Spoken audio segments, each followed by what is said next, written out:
ce za ta so ne mata kyauta tare. Ƙarshen bayani alƙawari ta rike sirri, ta sanar da ni ba ta yada ni farin ciki tari-tari.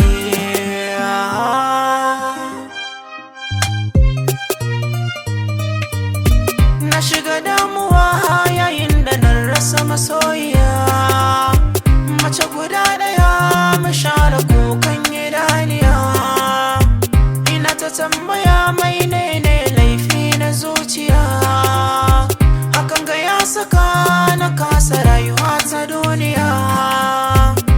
Na zaɓi mutuwa ya fi min komai, na keɓe kaina ba na cin komai, bana bambance larai ko ɗan jummai. Na zanga so da hannuna zan karshe.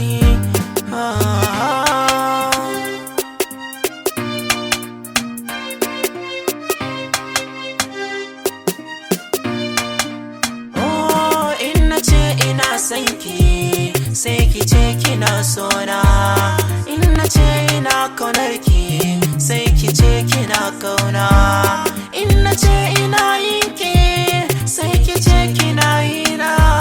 Ki kasafir da ni azabar da ke cikin raina, so ne ko barna.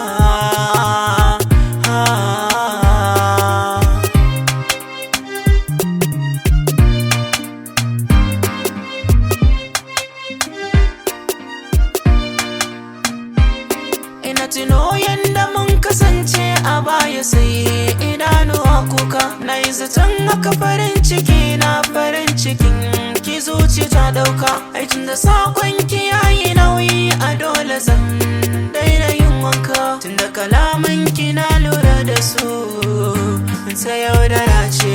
Ga sabuwar rayuwar da zan yi babu ruwan ki ko zan yi kwace, zan tafi yanda babu mai kallo na.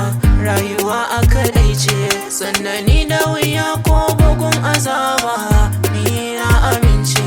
Na yi nisa ba za na saurare ki ba, na kurmance.